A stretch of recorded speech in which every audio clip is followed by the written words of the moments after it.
Hello everybody, welcome to the Raj Malhotra IAS academy.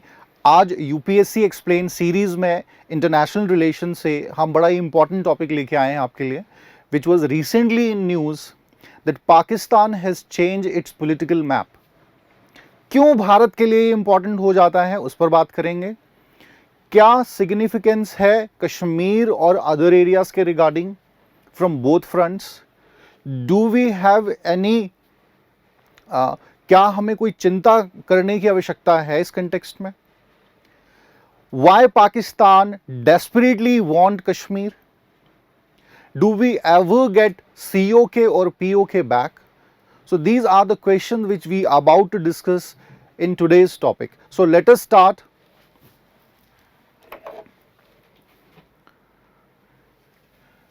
So this is, you can see the new political map of Pakistan.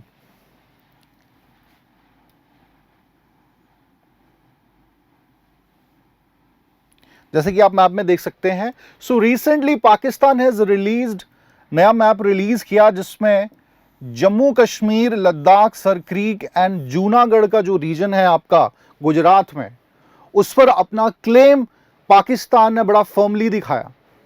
और क्यों ये ज्यादा important है, because just a day before of the first anniversary of the abrogation of special status to Jammu and Kashmir under Article 370, 5 अगस्त को एक साल होना था for the abrogation of Article 370 and 35A। उससे ठीक एक दिन पहले पाकिस्तान जो है अपना पॉलिटिकल मैप नया रिलीज करता है। क्लियर है। So as you can see in the map, ये जो सारा एरिया है आप देख पा रहे हैं, फाटा रीजन,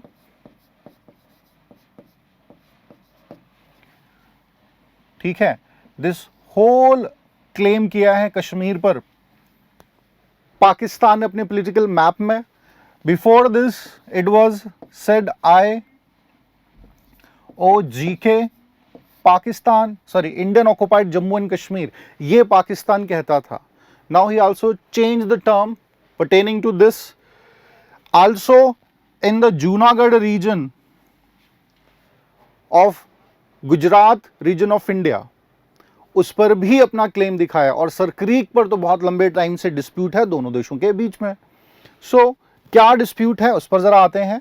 क्या मेन पॉइंट्स रहे इस इवेंट के, की पॉइंट्स पे आते हैं।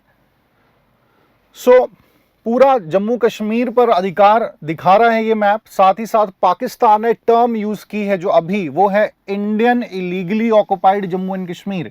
Before that it was IOGK, ठीक है। सो अब जो टर्म इस्तेमाल करेगा वो है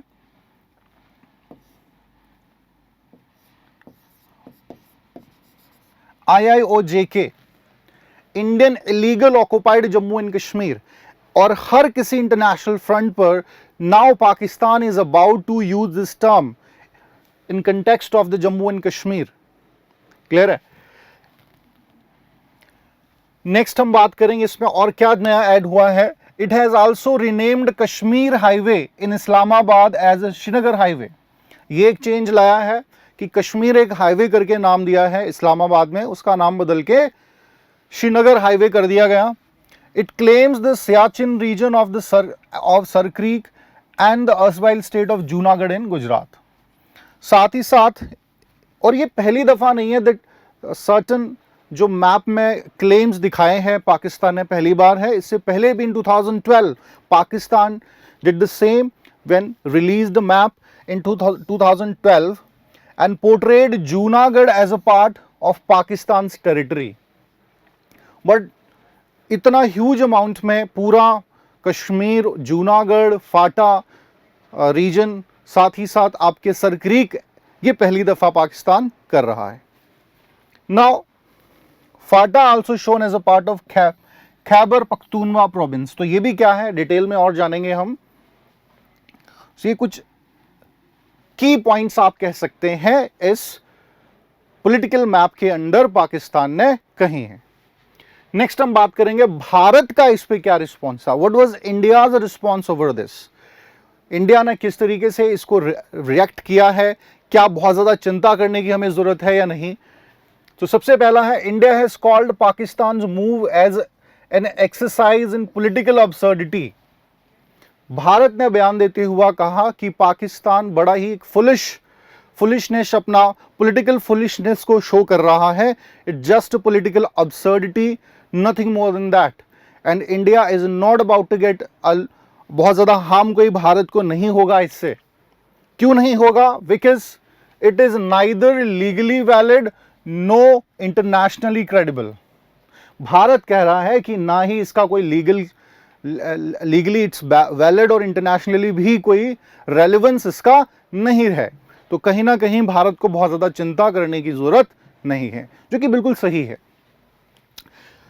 it only confirms the reality of Pakistan obsession with territorial aggrandizement supported by cross border terrorism, कि जो राज्य की विस्तारवादी नीति है, expansion policy of the state है, एक ऑब्सेशन हो गया है कहीं ना कहीं पाकिस्तान को, और उसकी वजह से ही पाकिस्तान इस तरीके का डिसीजन ले रहा है। अब सवाल ये उठता है, why Pakistan is doing this. तो ये कुछ चीजें आप कह सकते हैं जस्ट क्योंकि बहुत ज्यादा benefit even Pakistan know that नहीं होगा पाकिस्तान को। शायद कहीं ना कहीं एक पॉलिटिकल कह लीजिए ये स्टांस है गवर्नमेंट का, लोगों को इस तरीके की बातें जो हैं कहीं ना कहीं एक्साइट करती हैं पाकिस्तान में। सो उस बिकॉज ऑफ दैट, साथ ही साथ कह सकते हैं टिट फॉर टेट पॉलिसी यहाँ पर फॉलो कर रहा है पाकिस्तान, क्योंकि एक साल आपके आर्टिकल 370 के एब्रोगेशन को हो गया है, उससे ठीक एक दिन पहले आप ऐसा एक्टिविटी कर रहे हैं। तो कहीं ना कहीं भारत को वो दिखाना चाह रहा था। तो ये आप कह सकते हैं that's why Pakistan did this. Now concerns India के लिए अगर हैं तो क्या हो सकते हैं और क्या हुए हैं, उन पर जरा हम बात कर लें। इंडियाज कंसर्न तो सबसे बड़ा है Pakistan and Nepal increasing closeness with China. जो सबसे बड़ा झटका भारत के लिए है, that is basically in context of Nepal. We have a dispute with Pakistan and China for a long time, और वो बनने वाले थे भी नहीं, तो ऑफकोर्स उनका क्लोजनेस तो बनता है। बट नेपाल जो है, जिसके साथ कल्चरल हिस्टोरिकल रिलेशंस हमारे रहे हैं, बहुत friendly relation for such a long time, और जब से ओली जी की सरकार सत्ता में आई है तब से ही संबंध जो हैं दोनों देशों के खराब होने शुरू हो गए। सो ये जो झुकाव नेपाल और पाकिस्तान का बढ़ता जा रहा है डे बाय डे, स्पेशली अगर हम 1-2 साल की बात करें, बहुत रैपिडली इंक्रीज हुआ है, वो भारत के लिए चिंता की बात हो जाती है। नेक्स्ट हम बात करेंगे recent border dispute with all 3 neighbours. It also shows a kind of pattern, we can say that. ठीक है कि रिसेंटली अगर हम 6-7 महीने की बात करें या तकरीबन पिछले 1 साल की बात करें, तो तीनों स्टेट्स के साथ कुछ ना कुछ हमारे इस तरीके के इश्यूज रहे हैं। अगर पाकिस्तान के कंटेक्स्ट में बात करें तो यूएनएससी तक मामला, आपके United nation, Pakistan dragged Kashmir issue in the United nation security council, sorry general assembly में। ठीक है, यूएन जनरल असेंबली में मैटर को ले गया with the help of China. China के साथ गलवान वैली इशू हमारा हो गया रिसेंटली। अगर हम बात करें नेपाल की, सो नेपाल के साथ काला पानी बाउंड्री डिस्प्यूट हमारा हुआ अभी recently. So we can say that these 3 nations are somewhere trying to put pressure over India. ठीक है, उस दौरान जब शायद सभी देशों का ध्यान है किस तरफ, कोरोना वायरस कोविड-19 की तरफ, या इकोनॉमिक क्राइसिस से भारत भी इस कहीं ना कहीं जूझ रहा है, ऐसे समय में तीनों देश जो हैं try to put pressure over India by all means, तो जो कि भारत के लिए एक बड़ा ही सीरियस कंसर्न हो जाता है। नेक्स्ट हम बात करेंगे Pakistan constant approach to highlighting Kashmir issue internationally. However it is not बहुत ज्यादा सीरियस कंसर्न तो नहीं है, बट थिंग इज कि बहुत जो कश्मीर इशू को प्रोजेक्ट कर रहा है अब, जिस तरीके से पाकिस्तान प्रोजेक्ट कर रहा है वो बहुत ही नेगेटिव प्रोजेक्ट कर रहा है भारत की इमेज को। And there are so many nation those didn't know much about this. तो बार बार जब वो इंटरनेशनली किसी भी हर फ्रंट पर वो इस मुद्दे को लेके आएगा तो बहुत से लोगों का ध्यान आकर्षित तो करेगा ही। ठीक है, Pakistan constantly saying that India is violating human rights in this region. ठीक है, and we have a deep concern because our Muslim brothers living there, even not a religion matter here, humanity है वो हार्म हो रहा है, ये पाकिस्तान कहता है। और यहां देखिए दो तरफा चेहरा भी पाकिस्तान का नजर आ रहा है। बिकॉज अगर तो आप कह रहे हैं ह्यूमैनिटी की के एक्सप्लॉइटेशन की, आपको बहुत ज़्यादा ह्यूमन राइट वायलेशन की वजह से आप ये बात यूनाइटेड नेशन सिक्योरिटी काउंसिल या असेंबली में लेके जा रहे हैं, डिफरेंट फ्रंट्स पे ये आप बात रख रहे हैं। सो अगर थोड़ा सा ऊपर जाएं जिंगजियांग प्रोविंस में, तो वहाँ इग्वेर जो मुस्लिम्स हैं उनके साथ जो चाइना कर रहा है उस पर तो आप चुप्पी साध के रखते हैं। You didn't speak even a single word about that. You didn't accept the Armenian genocide so far. You not Armenian genocide but also the existence of Armenia as a state. तो क्या आपको वहां पर ह्यूमन राइट वायलेशंस नहीं दिखे? क्या दिख रहे हैं?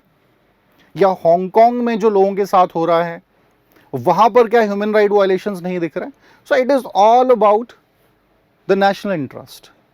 ठीक है, बाकी कुछ ऐसा स्टांस ह्यूमैनिटी से लेना देना होता नहीं है। क्लियर है? सो कहीं ना कहीं भारत के लिए चिंता की बात हो सकती है। चाइनाज मिडिल ईस्ट स्टांस, अभी रिसेंटली ईरान के कंटेक्स्ट में आप ये बात कह सकते हैं। सेंट्रल एशिया पे बहुत अच्छा होल्ड चाइना ऑलरेडी बना चुका है। Now looking towards the Middle East, recently India was dropped off by Iran in the Chabahar railway project, और उसी के बाद चाइना जो है लगातार ईरान के साथ अपनी रिलेशंस को बिल्डअप करने में कोशिशों में लगा हुआ है, other than Saudi Arabia and some other important nations of the Middle East region, which is a matter of concern for us because हमारा भी नेशनल इंटरेस्ट वहाँ है। और अगर यहाँ पर लीड अगर चाइना कर जाएगा भारत से, so of course problems further in future हमारे लिए होंगे। तो India need to keep in mind these all things, और उसके हिसाब से वी नीड टू वर्क, उसके हिसाब से we need to formulate a policies.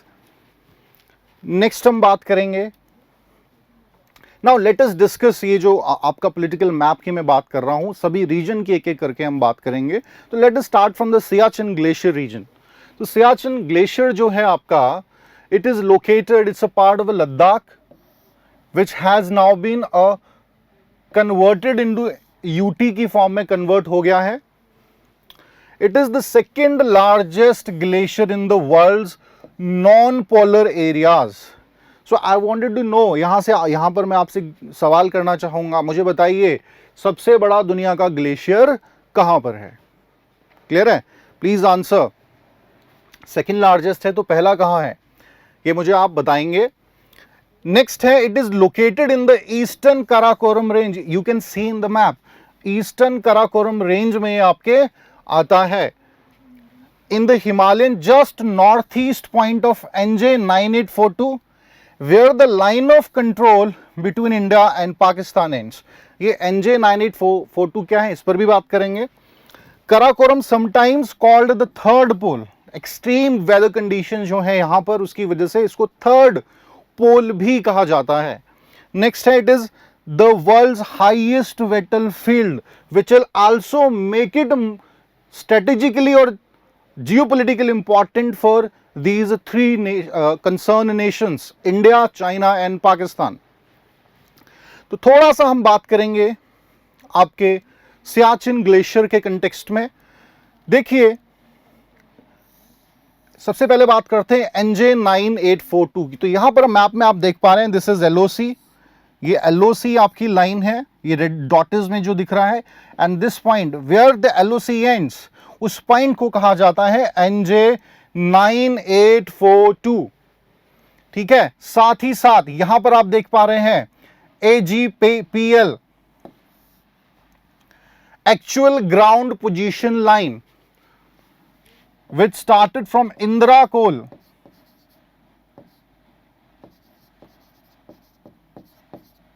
ठीक है। इंदिरा जो कोल है आपका, वहां से the north farthest point of India, सबसे जो लास्ट का पॉइंट भारत का है नॉर्थ साइड, इंदिरा कोल से होते हुए ये आपके बाउंड्री बनाती है पाकिस्तान के साथ, which is called actual ground positioning line. Clear है। इन द साल्टोरो कांगड़ी, यहां पर एक माउंटेन रेंज है, इसमें ये कहीं है, जो फाइनली आपके NJ 9482 के साथ मिलती है। दिस ग्रीन लाइन जो है पाकिस्तान क्लेम, पाकिस्तान का जो क्लेम रहा है सियाचिन ग्लेशियर में, उसको दर्शाता है। देखिए, इन 1984 ऑपरेशन मेघदूत, ठीक है, Pakistan tried to capture the Siachen region in 1984 and India led Operation Meghdoot in this region to save this whole region, जिसमें हमें कामयाबी मिली थी। हमारी एयरफोर्स का उसमें बड़ा इंपॉर्टेंट रोल भी रहा था। उसके बाद से ही इस पूरे रीजन पर हमारा कंट्रोल है। तो बहुत लंबे टाइम से नजरें गड़ाए हुआ है इस रीजन पर पाकिस्तान, और अभी अपने नए पॉलिटिकल मैप में इस पूरे रीजन को they have shown as the territory of Pakistan. Clear है। नेक्स्ट हम बात करेंगे सकरीक रीजन की। So Sir Creek is basically a marshy island region in the Rann of Kutch and the Sindh province of Pakistan. Clear है।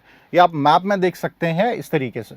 सो तकरीबन 96 किलोमीटर लॉन्ग ये स्ट्रिप है वाटर, और डिस्प्यूट रहा है भारत और पाकिस्तान के बीच लंबे टाइम से। ओरिजिनली इट इज जो नाम था इसका बान गंगा नाम था। फाइनली ब्रिटिश जो रिप्रेजेंटेटिव थे उनके इनिशिएटिव पे, उनके रिप्रेजेंटेटिव पर ही सरक्रीक नाम दिया गया। So the dispute lies in the interpretation of the maritime boundary line between Kutch and Sindh. जो इंटरनेशनल मैरीटाइम बाउंड्री लाइन है उस पर ये डिस्प्यूट है दोनों फ्रंट्स के बीच में। क्या है उस पर भी बात करते हैं, क्यों है उस पर भी बात करते हैं। पाकिस्तान ये कहता है क्योंकि before independence it was the part of India, even the whole Pakistan, Sindh ये सारा ही भारत का एक हिस्सा था। तो पाकिस्तान ये कहता है कि 1900 सिंध गवर्नमेंट रेजोल्यूशन जो था 1914 का, उसको आधार बना के क्लेम करता है इस पूरे रीजन पर, जो कि बेसिकली हुआ था आपके signed between government of Sindh of the time in the Rao Maharaj of Kutch, जिसमें ये सारा रीजन सिंध को दिया मान लिया गया था। क्लियर है। लेकिन भारत इस क्लेम को नहीं मानता, और ये आप लाइन देख सकते हैं, दिस लाइन जो है बीच में आपको दिख रही है, इट शोज इंडियाज क्लेम।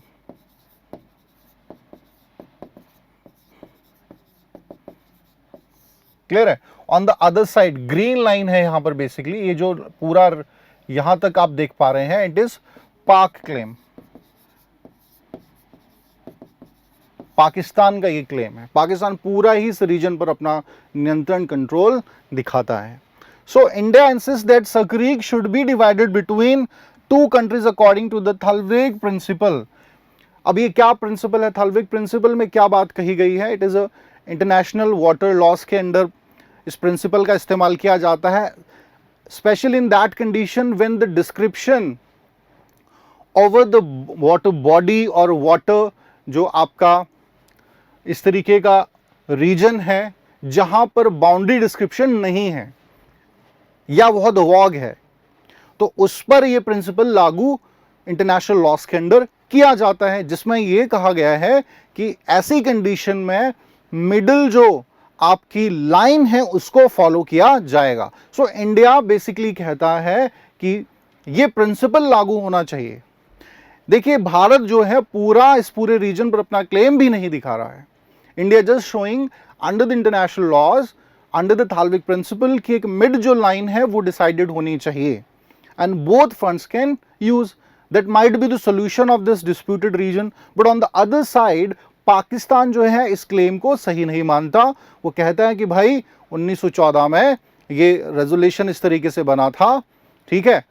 तो भारत, देखिए इस तरीके से तो हिस्टोरिकली आप बात करेंगे तो बहुत सी चीज़ें हैं उस समय। तो फिर हम कह दें कि पाकिस्तान भी भाई पहले भारत का ही हिस्सा था, तो whole Pakistan should be the part of India, और द कश्मीर। क्लियर है, क्योंकि बॉम्बे प्रेसिडेंसी के अंडर ये उस टाइम डिसीजन लिया गया था, और ये जो सिंध प्रोविंस थी, it was the part of Bombay in that time and separated in 1936 as a Sindh province. Clear है, तो इस तरीके से ये है, और ये डिस्प्यूटेड है international boundary in Sir Creek area, international maritime boundary line between India and Pakistan have not been demarcated so far. तो अभी भी ये जो है रिजॉल्व मैटर नहीं हुआ है, और फिर से हाईलाइट इसलिए हुआ because Pakistan has showed this whole region as the part of their territory. Next हम बात करेंगे, now let us talk about FATA, federally administrative tribal areas. So federally administrative tribal area was a semi-autonomous tribal region in northwest Pakistan that existed from 1947. It consisted of 7 tribal agencies, districts and 6 frontier regions. You can see this in the map. ये जो reason आप देख पा रहे हैं, जो boundary बना रहा है पाकिस्तान और अफगानिस्तान के बीच में, this is called the FATA region. ठीक है, बहुत ही डिस्प्यूटेड रीजन ये रहा है पाकिस्तान का। क्या था यहां पे, उस पे जरा आते हैं।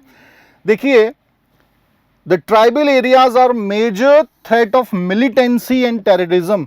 जो भी मिड 90s में 80s में टेररिज्म बना है, पनपा है, बेसिस रहे हैं, चाहे अफगानिस्तान में या फिर आपके पाकिस्तान में, ठीक है, वो सभी मिलिट्रीज बेसिस मेनली कहां पर होते थे, फाटा रीजन में ही होते थे। क्लियर है, ट्रेनिंग कैंप्स वगैरह जो भी है मिलिटेंट्स के, या जितनी भी मूवमेंट्स, मिलिटेंट मूवमेंट्स ऑर्गेनाइज की जाती थी ओरिजिनली, वो फाटा रीजन में ही दी जाती थी।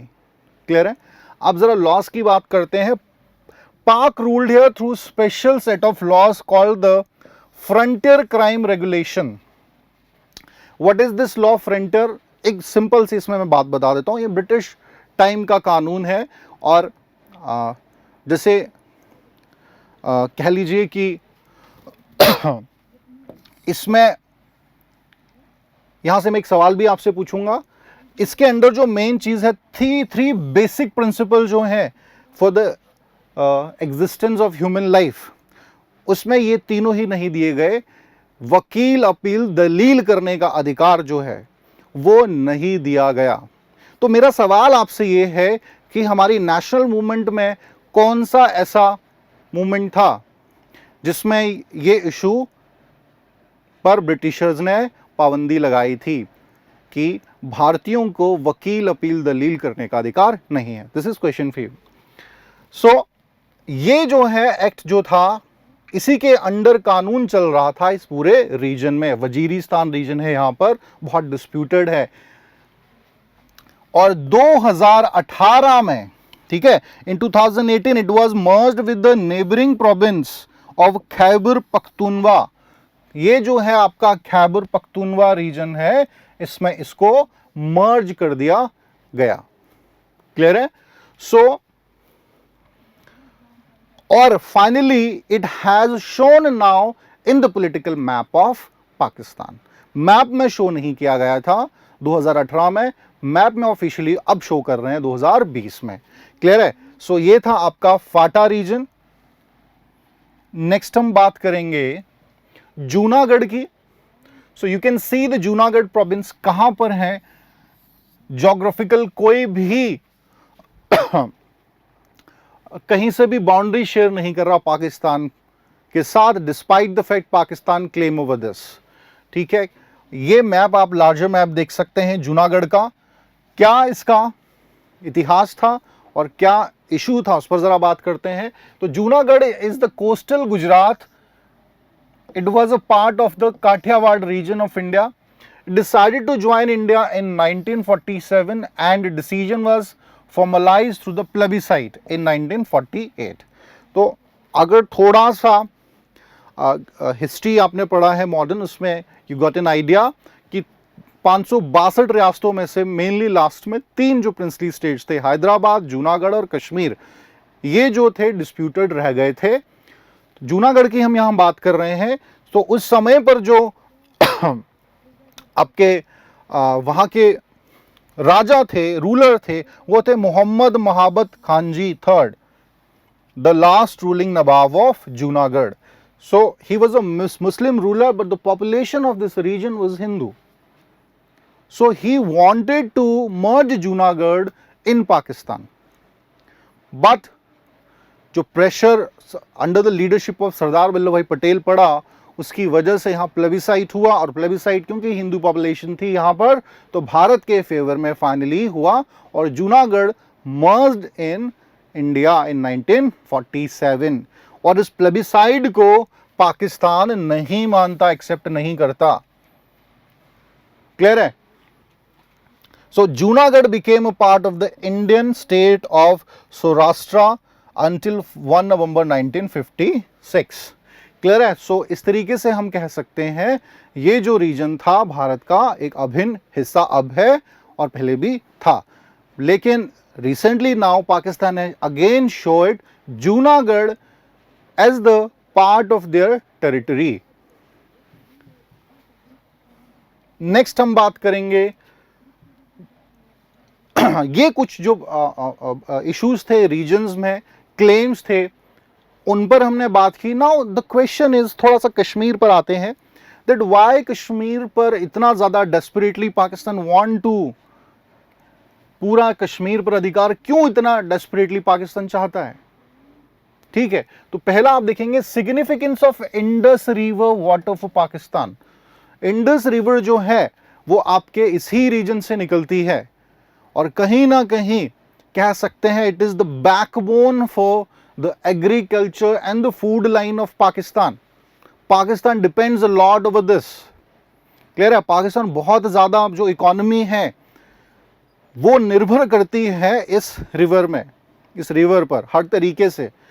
तो जरूर पाकिस्तान चाहेगा कि पूरा जो रिसोर्स है इंडस वैली रिवर का, उस पर उसका अधिकार हो। That's why it is one of the reason that Pakistan want to capture the Kashmir. Second, Kashmir will provide direct land connectivity with China. Now Pakistan जो है कश्मीर चाइना के साथ डायरेक्ट जो है अभी बहुत थोड़ी मुश्किल है, चूंकि पीओके के थ्रू एंड सक्शम वैली के थ्रू ही वो जा पाता है। बहुत सा जो एरिया है डायरेक्ट टच जो कर रहा है कश्मीर का, शेयर बाउंड्री विद चाइना, उस पर अधिकार नहीं है, तो प्रॉब्लम्स कहीं ना कहीं आती हैं। But if they have a control over Kashmir, so direct जो एक लिंक है, लैंड लिंक है, वो मिल जाता है कहीं ना कहीं आपके पाकिस्तान को। तो this is also one of the reason that Pakistan want, और इकोनॉमिक जो कह लीजिए बेनिफिट होंगे पाकिस्तान को, वो बहुत ही फायदेमंद पाकिस्तान के कंटेक्स्ट में है। नेक्स्ट है पैन इस्लामिज्म। तो कहीं ना कहीं पैन इस्लामिज्म भी इसका एक कारण है। थोड़ा सा बता दूं, पैन इस्लामिज्म का मतलब है वो पॉलिटिकल आइडियोलॉजी जिसमें बात की जाती है कि पूरी दुनिया में एक मुस्लिम रूल होना चाहिए, there shall be a Muslim rule under the caliphate. ठीक है, और एक जो मुस्लिम यूनिटी की इस कंटेक्स्ट में बात की जाती है। तो कहीं ना कहीं it is also one of the reason, specially for the जो टेररिज्म का अप्रोच कश्मीर रीजन में है, that were highly inspired by this pan Islamism. Clear है? मुस्लिम ब्रदरहुड होना चाहिए, कोई खराब बात इसमें नहीं है, कम्युनिटी, लेकिन when you are taken in extreme level और दूसरे धर्मों पर उनको इनफेडल्स कह के, उनको काफिर कह के, और ये कहना कि उनको जीने का अधिकार नहीं है, और रेस इज द सुप्रीम, वो गलत हो जाए। तो एक जो पूरे इस्लाम तो बहुत, Islam is a beautiful religion, but कुछ जो एक विचारधाराएं हैं जो खराब कर देती हैं, वो उसमें पैन इस्लामिज्म एक आइडियोलॉजी है, वो इसके अंदर आती है, जो गजबाए हिंद की बात करती है। नेक्स्ट हम बात करेंगे strategic and geopolitical importance of the Kashmir. So of course Kashmir जो है तीनों ही देशों के लिए स्ट्रेटेजिक इंपॉर्टेंस, जियोपॉलिटिकली बहुत ज्यादा इंपॉर्टेंट है। Let us see in the map, here you can see the map. Central Asia के साथ हमारी कनेक्टिविटी को बढ़ा रहा है यहां पर, ठीक है, सेंट्रल एशिया के साथ कनेक्टिविटी को बढ़ा रहा है। जो ओल्ड आपका सिल्क रूट है वो यहीं से होके निकलता है। China revive in the form of one road one belt initiative, ठीक है। तो कहीं ना कहीं स्ट्रेटेजिक इंपॉर्टेंस है, हाईएस्ट बैटल फील्ड है इस रीजन में, ठीक है। अदर देन दिस और भी बहुत इस तरीके के इश्यूज हैं जो तीनों ही देशों का इंटरेस्ट इस पे बना के रखते हैं। दैट्स व्हाई इवन चाइना, ठीक है, ये सक्षम वैली रीजन आप देख सकते हैं, which was given by Pakistan to China in 1963 as a goodwill gesture, Pakistan की तरफ दोस्ती का हाथ दिखाते हुए। और यहां भी देखिए 62 में हमारी चाइना के साथ डिस्प्यूट हुए हैं, अगले ही साल पाकिस्तान इस तरीके का स्टांस ले रहा है। क्लियर है? तो आप देख सकते हैं आज पाकिस्तान बात कर रहा है that India is not ready for talks. हम तो बात करने के लिए तैयार हैं भाई, we are ready for talks. This is India who is always not ready, और भारत ही है जो पीछे हट रहा है। और भारत ने जो बात कही बिल्कुल सही कही, इंडिया ने जो बात कही, the terrorism and talks can not go together, कि एक तरफ आप ऐसी बातें कर रहे हैं, दूसरी तरफ इस तरीके के स्टांस हैं। अभी एक दिन पहले शो करने का क्या मतलब है पाकिस्तान का? क्या इस तरीके से आप दोस्ती का हाथ बढ़ाने की बात कर रहे हैं? ठीक है, तो these are a kind of things, that's why Indian कभी भी, या आप बस यात्रा, लाहौर बस यात्रा आपको याद हो, ठीक उसके कुछ समय के बाद करगिल वॉर हुआ था। क्लियर है? तो दैट्स व्हाई नाउ इंडिया का जो स्टांस है आप कह सकते हैं बिल्कुल सही है इस कंटेक्स्ट में। नेक्स्ट हम बात करेंगे Kashmir issue is political beneficial for political parties of Pakistan. Kashmir का जो मुद्दा है, जैसे आरोप लगता है बीजेपी पर कि राम मंदिर का जो इशू है, they have used it politically for such a long time. Finally तो अब राम मंदिर बनने की बात, भगवान श्री राम जी का मंदिर बनने की बात फाइनल हो ही गई है, काम भी शुरू हो गया है, बट पॉलिटिकली आरोप लगता रहा है कि बीजेपी ने इस्तेमाल किया। Same in the case in Pakistan, Kashmir issue को वहां की राजनीतिक जो पॉलिटिकल पार्टीज हैं हमेशा से इस्तेमाल करती आई हैं और करती आ रही हैं। एंड अगेन ये पॉलिटिकल जो मैप में शो करने की बात है, it is also one of the stance of political stance of the government of Pakistan, ताकि लोग जो हैं कहीं ना कहीं इस बात से खुश हों, और जो अदर एरियाज हैं लाइक इकोनॉमिक जो डिजास्टर फेस कर रहा है पाकिस्तान की जनता, या और तरीके से जो इश्यूज हैं, पॉलिटिकल डिस्टर्बेंस हैं या और कुछ और इश्यूज हैं, उनकी तरफ से भी ध्यान हटाया जा सके। क्लियर है? सो ये कुछ मेन रीजन हम कह सकते हैं जिसकी वजह से Pakistan desperately want Kashmir. Now अब सवाल जो है every Indian want to know कि will India ever get back the POK and the COK region? This is POK and this is China Pakistan occupied Kashmir. China occupied Kashmir and Pakistan occupied Kashmir. तो ये सवाल हर भारतीय के मन में भी उठता है। तो क्या there is any possibility that we will get, और अगर हैं तो क्या माध्यम हो सकते हैं?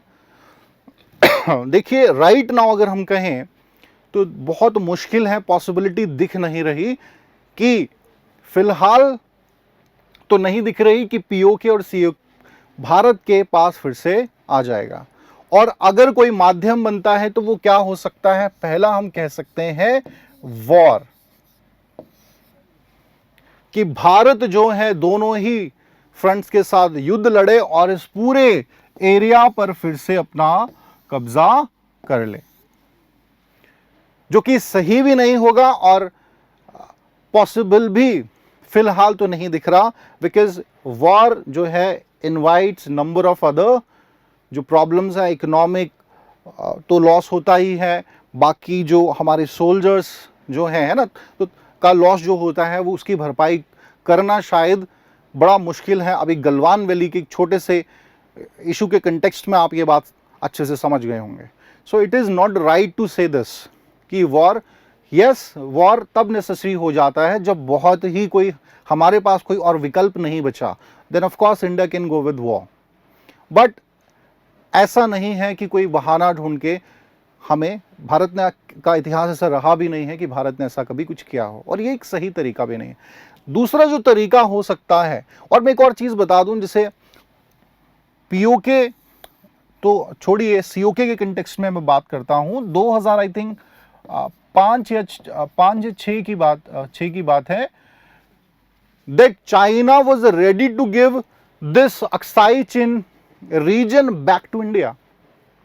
मनमोहन जी की सरकार थी उस टाइम पर, पाकिस्तान रेडी हो गया था। कंडीशन पाकिस्तान ने ये रख दी कि आप जो अरुणाचल प्रदेश में तवांग रीजन है वो हमें दे दीजिए और हम आपको ये सारा रीजन सीओके का दे देंगे। अब देखिए, अब देखें तो आपको लगेगा कि ये तो कहीं से भी फायदे की बात चाइना के लिए नहीं है, बल्कि हमारे लिए तो बहुत अच्छी डील थी। देख, पर ये बात समझनी होगी, ये जो रीजन है यहाँ पर कोई भी बैरन कह लीजिए, ये पूरा रीजन है, कोई नहीं रहता, जबकि तवांग में लोग रहते हैं। Those have faith over India, those consider themselves as a citizen of India।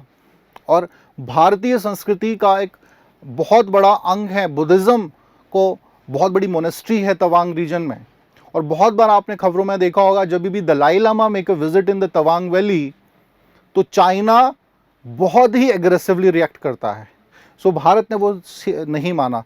It also shows कि बहुत ज़्यादा इंटरेस्ट चाइना का इस रीजन में है नहीं। ठीक है, तो हमें इसको कल को फर्दर लेने में बहुत दिक्कत नहीं आएगी। पीयू के कंटेक्स्ट में we have certain complexions, but right now what India need to do, Bharat को क्या करना चाहिए इन दोनों एरिया को जीतने के लिए।